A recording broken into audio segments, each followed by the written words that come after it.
Hello everyone, welcome back. आज हम chapter 3 देखेंगे।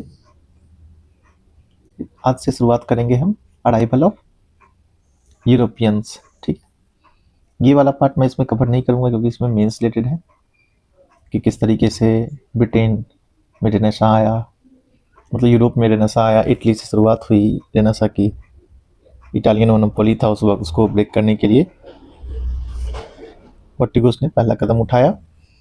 और आप देख सकते हो कि किस तरीके से इसका ये रहा आपका। इसको इस तरीके से याद रखेंगे, PDE PDF से याद रखेंगे। ठीक है, PDEDF 3-4 बार अगर आप इसको प्रैक्टिस कर लेंगे तो याद हो जाएगा। Portuguese, Dutch, English, dense, French. ठीक है, तो पहले हम पोर्टुगीज को देख लेते हैं। अराइवल ऑफ यूरोपियंस पढ़ रहे हैं हम। चैप्टर 1 चैप्टर 2 हम देख चुके हैं पिछले लेक्चर में। अच्छे तरीके से हर चीज़ डिस्कस हो चुका है इसका।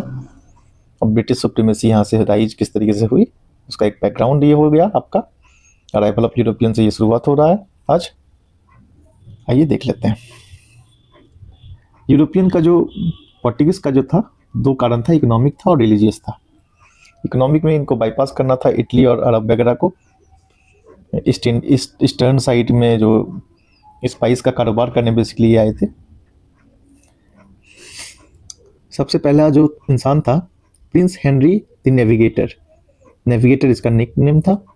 A key figure in the early days of the Portuguese Empire and in the 15th century European maritime discoveries and expansion, is remembered more as a great patron and sponsor of voyages than as a sailor, nicknamed navigator. Voyages उसको कहते हैं जो समुद्र में long journey के लिए जाता है, कोई जहाज वहाज बनाना इस टाइप से काम से, उनको voyages मतलब स्पॉन्सर ऑफ voyage कहते हैं। इसको शिप से रिलेटेड ये होता है। सर्च करेंगे अगर आप इसको इंटरनेट पे तो ये स्पेस दिखाएगा, ओशन दिखाएगा, लॉन्ग जर्नी करके इस तरीके से ये दिखाता है। इसके बाद 1487 के अंदर बार्थोलोमेव डायज ये कहाँ पहुँचते हैं, reach the southernmost tip of Africa, जिसको केप ऑफ स्टॉर्म इन्होंने कहा, and became the first non European to reach the Indian Ocean from the Atlantic. The Portuguese later named the cape as Cape of Good Hope. अगले lecture के अंदर हम सारे रास्ते देखेंगे। ठीक, सारे जो रूट्स अडॉप्ट किया था इन लोगों ने, डिफरेंट ट्रैवलर जो किस रूट से आए थे वो हम देखेंगे ताकि और बेहतर क्लैरिटी हो जाए हमें। फिर 1498 के अंदर वास्को डी गामा आए, फर्स्ट पोर्टुगीज इंडिया आर्मडा। ये शिप हो गया, इसी शिप से ये आए थे।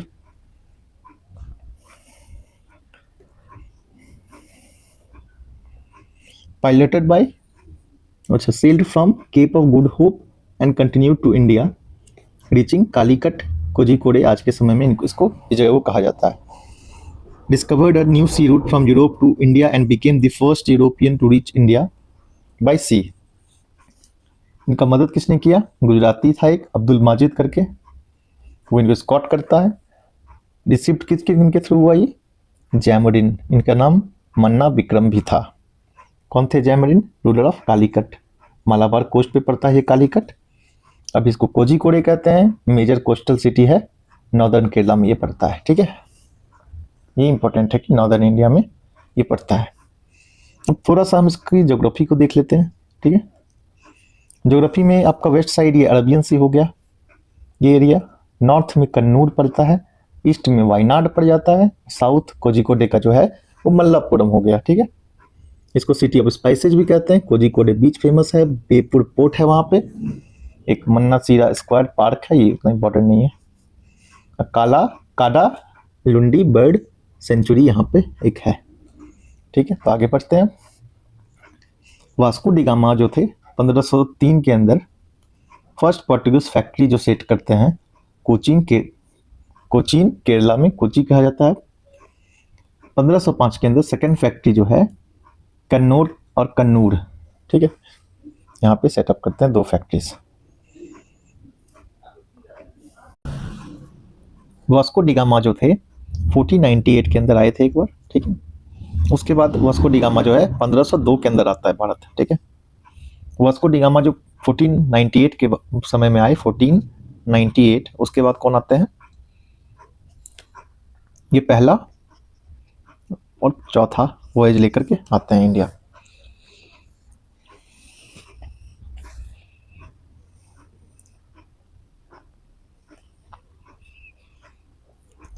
अब हम देख लेते हैं थोड़ा सा।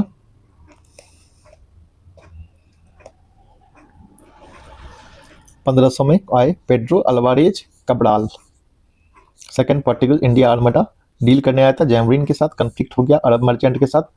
अरब मर्चेंट जो थे काफ़ी अरबियन सी के अंदर काफ़ी डोमिनेंट हुआ करते थे उस वक्त, काफ़ी लूटपाट करना इन लोगों का आदत था। 50 पोर्टुगल्स को मार देते हैं, फिर ये जो कैब्राल है उससे रिवेंज लेता है, ठीक है, और उसको बाहर कर देता है। 600 अरब को काफ़ी उन्होंने काट वाट दिया और फिर शिप में आग लगा दिया। फिर 1502 में हम देखेंगे वास्को डी गामा फिर आए। 1503 के अंदर पहली फैक्ट्री, 1505 में दूसरी फैक्ट्री, ठीक है। और सून जो है कालीकट, कोचीन और आपका कैन्नौर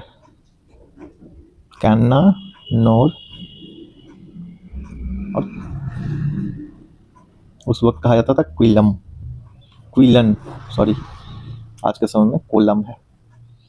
इंपॉर्टेंट ट्रेडिंग सेंटर पोर्टुगीज का ये बन गया धीरे धीरे।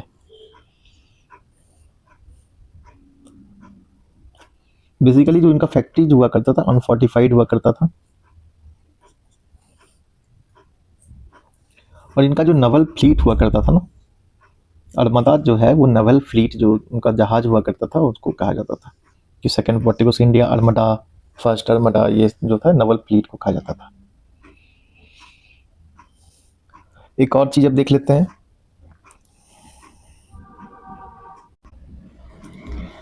उसके बाद फॉर्मेशन होता है पोर्टुगीज के द्वारा कि पोर्टुगीज स्टेट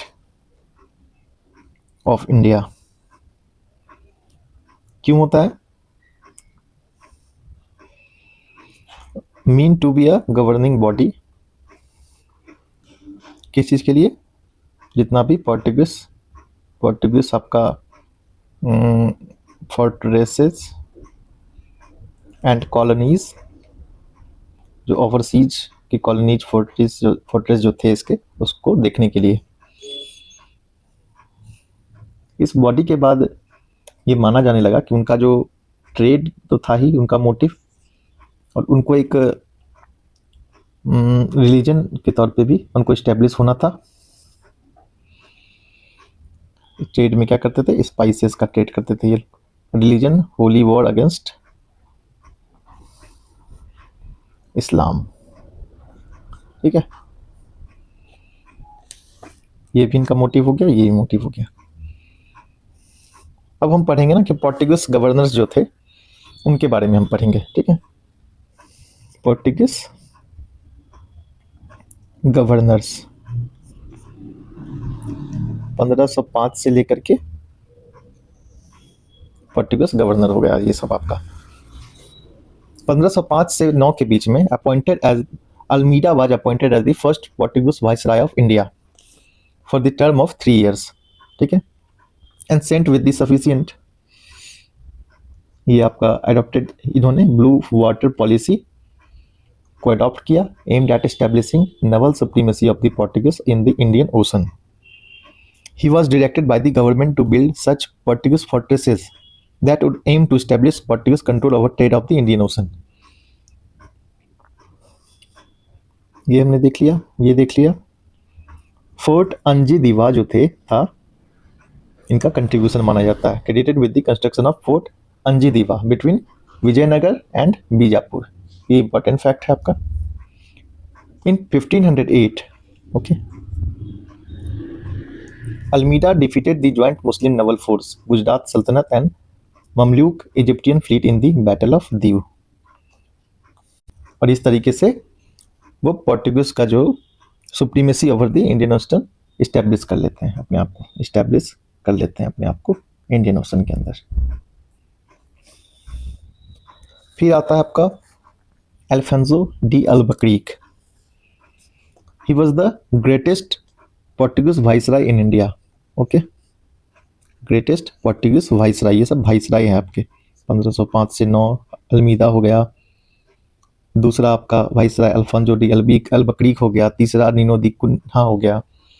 इनको real founder of the Portuguese power कहते हैं। ठीक है, ओके। हेडक्वार्टर कहाँ पे एस्टेब्लिश करते हैं? कोचीन के अंदर। 1509 के अंदर ही कंकर्ड दीव।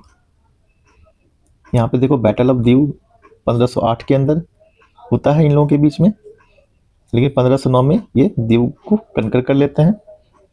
ठीक है, ये क्वेश्चन बहुत बार पूछा हुआ है एग्जाम के अंदर कि इन 1510 ही conquered Goa from sultan of Bijapur. Sultan of Bijapur का नाम कमेंट सेक्शन में प्लीज लिख दें, यहाँ मैं नहीं बताऊंगा।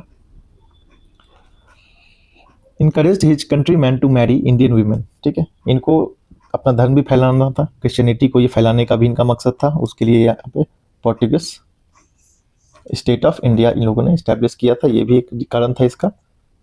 इसके बाद वाइसराय वगैरह का चलन यहाँ पे चालू हो गया था।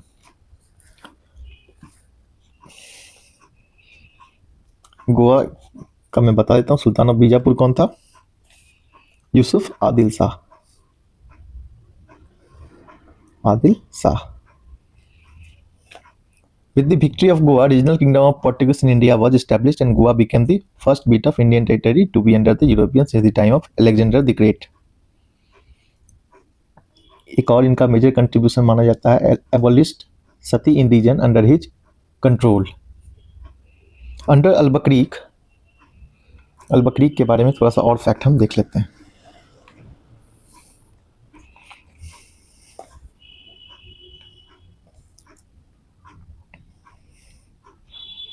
इनके समय में आपका हुगली बालासोर जो है पोर्टुगीज का ट्रेडिंग सेंटर, और आगे हम देखेंगे किस तरीके से इसी को फॉलो करते हुए सभी कोई इंडिया आते हैं और एक एक करके अपना आधिपत्य जमाने की कोशिश करते हैं। एफिशिएंट तो था ही ये, इतना ही है इनके बारे में, ज़्यादा है नहीं। एक चीज़ मैंने देख लिया। और 1529 अब देख लेते हैं। थर्ड जो हमारे गवर्नर वाइसराय हुए पोर्टुगीज के, नीनो दी कुन्हा। इन 1530 ही transferred the government head office from Cochin to Goa. Cochin किसने स्टैब्लिश किया था? अल्बक्रीक ने। ट्रांसफर किसने गोवा से किया? नीनो दी कुन्हा ने। ठीक है, और एक फैक्ट यहाँ पे लिख लेते हैं हम लोग। गोवा किससे छीना था अल्बक्रीक ने? Sultan of Bijapur Yusuf Adil Shah. Okay, Adil Shahi dynasty करके एक था, मेडिवल इंडिया के अंदर आप पढ़े होंगे इसको। यहाँ पे हमारा पोर्टुगीज खत्म हो जाता है। एक और चीज डिस्कस कर लेते हैं हम, decline of Portuguese. Decline of Portuguese को करने से पहले हम थोड़ा सा देख लेते हैं एक कार्टेज सिस्टम। ठीक है, कार्टेज सिस्टम।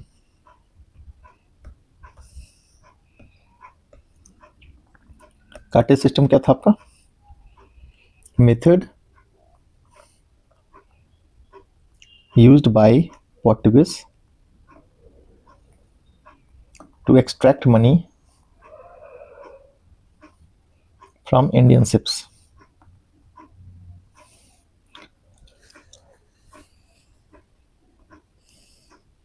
जिसमें कि ये लोग लाइसेंस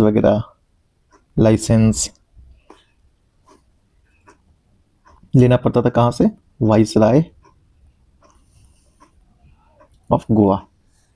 गोवा जो शिफ्ट हो गया, हेडक्वार्टर जो था पहले कोचीन था, बाद में गोवा नीनो दी कुन्हा ने शिफ्ट किया। यही गोवा का जो वाइसराय जो हुआ करता था उसका वहीं बैठता था।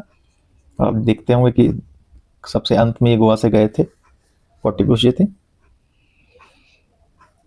ठीक है, डिक्लाइन ऑफ पोर्टुगीज में हम अब देख लेते हैं several factors.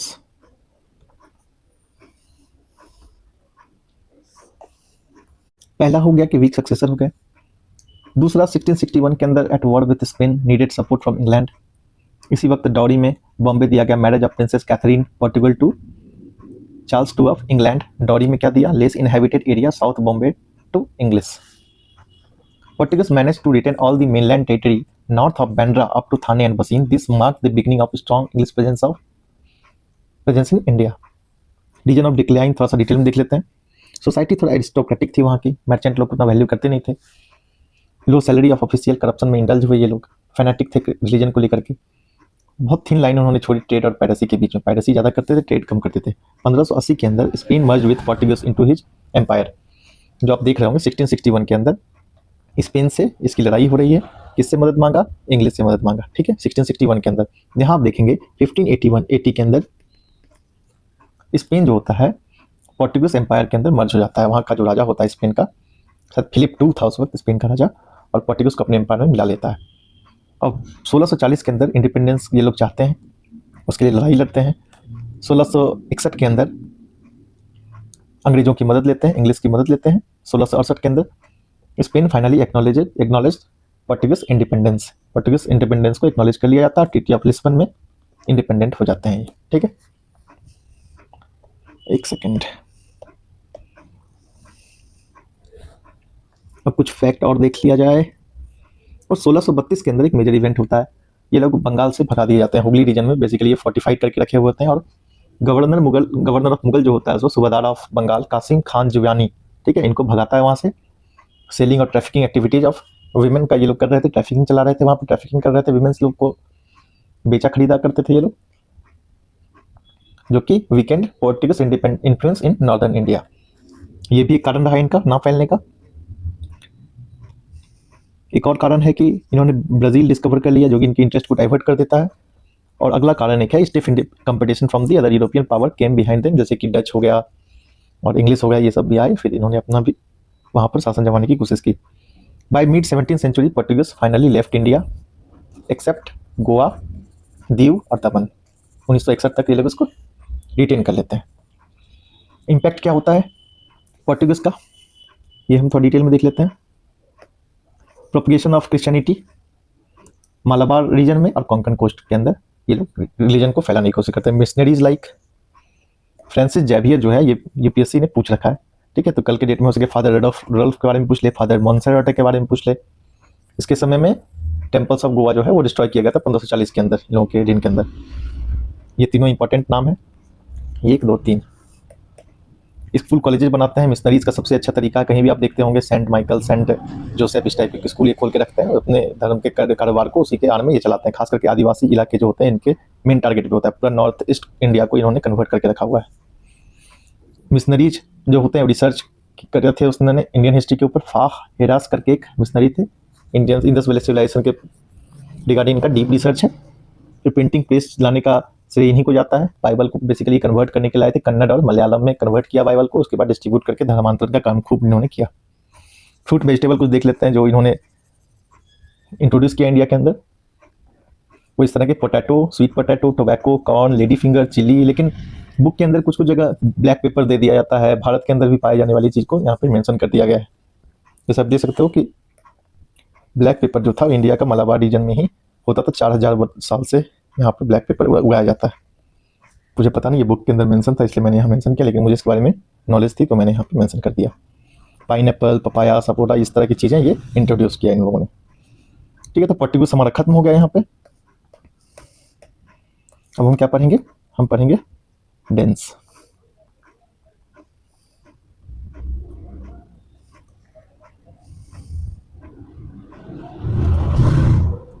ओके